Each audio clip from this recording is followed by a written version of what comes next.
Adventure in Mannerland. Donnie and Zane, two young friends, resided in a quaint village set amid rolling hills and sunny meadows. They were known for their brilliant smiles and abundant energy, but they were about to discover something that would make them even more unique: good manners. One sunny morning, Donnie and Zane were playing in the park, chasing butterflies and laughing as they tumbled in the grass. Nearby, an elderly couple named Mr. and Mrs. Brown sat on a bench trying to enjoy a peaceful moment in the park. But Donnie and Zane's boisterous play disrupted the tranquility. They didn't notice Mr. and Mrs. Brown's discomfort as they ran past them, giggling loudly. As the day went on, Donnie and Zane encountered more moments where their actions seemed to disturb others. They bumped into people without apologizing, talked with their mouths full at lunchtime, and forgot to say please and thank you. That evening, as they were getting ready for bed, Donnie's mother, Mrs. Rodriguez, sat them down for a serious talk. "Donnie, Zane," she said gently, "today I noticed that you didn't use your good manners. Good manners are like magic. They make people feel happy and respected." Donnie and Zane exchanged puzzled looks. "Magic?" Zane asked. Mrs. Rodriguez smiled. "Yes, the magic of good manners. When you use them, you spread kindness and make the world a better place." The two friends were curious and eager to learn more about this magical world of good manners, so Mrs. Rodriguez decided to take them on an adventure to Mannerland, a special place where good manners thrived. With a sprinkle of magic dust, they found themselves in a colorful land where politeness reigned. Trees bowed to each other, flowers curtsied in the breeze, and even the animals greeted each other with please and thank you.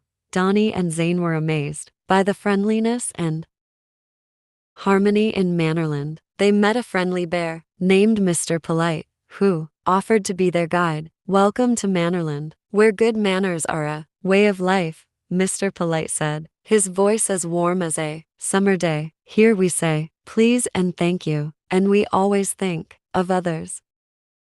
Donnie and Zane listened attentively as Mr. Polite showed them around. They saw the rainbow bridge of respect, where everyone waited their turn patiently, and the magic mirror of gratitude, which showed how a simple thank you could brighten someone's day.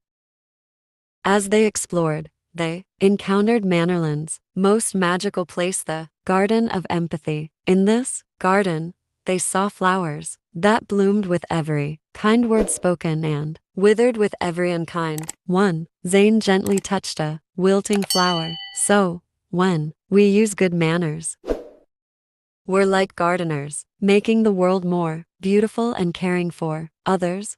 Mr. Polite nodded. "Exactly, young friends. Good manners nurture the world around us." With newfound understanding, Donnie and Zane returned home, eager to put their manners into practice. The next day, they visit the park again, but this time, they approached Mr. and Mrs. Brown with smiles on their faces. "Good morning," Donnie said, her voice sweet and polite. "We're sorry for being noisy yesterday. May we share this bench with you?" Mr. and Mrs. Brown exchanged surprised looks, then smiled warmly.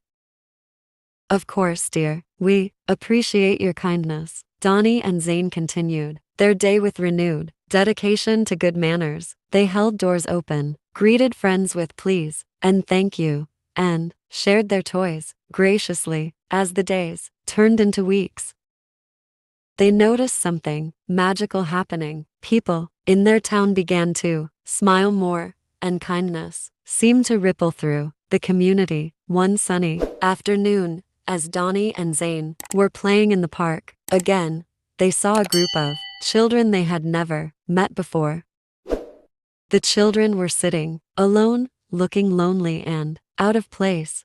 Zane turned to Donnie. "I think we should invite them to play with us. It's the polite thing to do." Donnie agreed, and together, they approached the new children with friendly smiles. Hello, would you like to join us in a game of tag? The children's faces lit up with delight, and they eagerly joined in. Soon, laughter filled the park as the friends played together. As the sun began to set, the children's parents came to pick them up. The parents were grateful to Donnie and Zane for including their children and for creating an atmosphere of warmth and acceptance. Donnie and Zane waved goodbye to their new friends, feeling a sense of pride and fulfillment. They had learned that the magic of good manners wasn't just about being polite, it was about making others feel valued, respected, and loved. Back in their own world,